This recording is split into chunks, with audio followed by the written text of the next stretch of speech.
జనవరి 25 దేవుడు ప్రేమాస్వరూపి.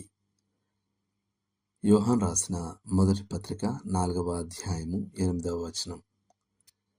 క్రీస్తు ప్రభువు మానవుడుగా ఈ లోకానికి రావడం అనేది గ్రీకు భాషలోని ప్రేమకు ఒక కొత్త పదాన్ని తీసుకువచ్చింది. అది అగాపే. స్నేహానికి మరియు తీవ్రమైన లైంగిక ప్రేమకు అప్పటికే పదాలు ఉన్నాయి. కానీ దేవుడు తన అద్వితీయ కుమారుని ఇవ్వడంలో చూపినటువంటి మరియు తన ప్రజలు ఒకరి పట్ల ఒకరు చూపాలని ఆయన పిలుపునిచ్చినటువంటి ప్రేమను వ్యక్తపరచడానికి ఏ పదము లేదు.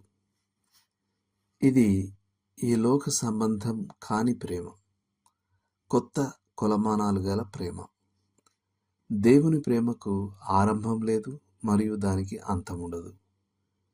ఇది హద్దులు లేని ప్రేమ, ఎన్నటికీ కొలవలేని ప్రేమ. ఇది సంపూర్ణంగా పవిత్రమైనది, కామాతురత యొక్క ఏ కళంకం లేనిది.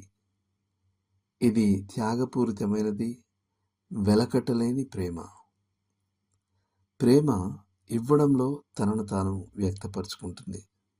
ఎందుకంటే దేవుడు లోకమును ఎంతో ప్రేమించెను కనుక ఆయనను అనుగ్రహించెను అని, మరియు క్రీస్తు కూడా మనలను ప్రేమించి మన కొరకు తను తాను అప్పగించుకొనెను అని మనం చదువుతాం. ఎఫెసీ 5:2. ప్రేమ నిరంతరం ఇతరుల సంక్షేమాన్ని కోరుతుంది.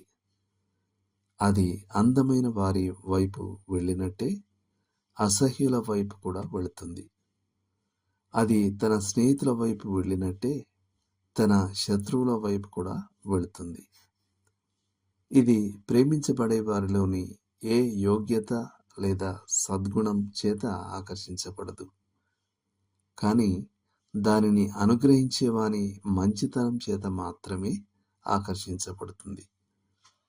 ఇది పూర్తిగా నిస్వార్థమైనది, ప్రతిఫలంగా దేనిని ఆశించనిది మరియు వ్యక్తిగత ప్రయోజనాల కోసం ఇతరులను ఎన్నడూ వాడుకోనిది.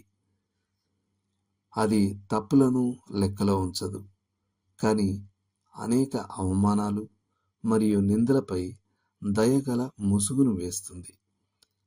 ప్రేమ ప్రతి అమర్యాదకు దయతో బదులిస్తుంది మరియు తనను చంపబోయే వారి కొరకు ప్రార్థిస్తుంది.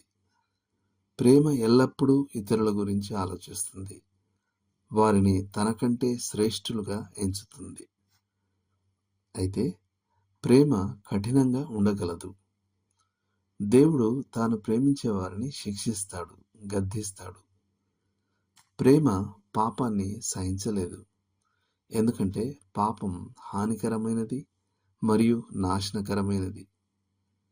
మరియు ప్రేమ తాను ప్రేమించే వారిని హాని మరియు నాశనం నుండి రక్షించాలని కోరుకుంటుంది. దేవుని ప్రేమ యొక్క గొప్ప ప్రత్యక్షత కల్వరి శిలువపై మన కొరకు చనిపోవడానికి ఆయన తన ప్రియ కుమారుని ఇవ్వడమే.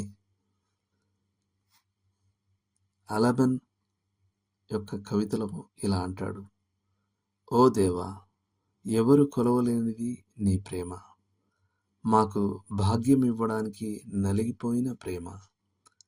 ఎవనియందు నీ సంపూర్ణ ఆనందముండెనో ఆ క్రీస్తు నీ ప్రేమ కుమారుడు కాడా. దేవుడు మిమ్మల్ని దీవించును గాక. ఆమెన్.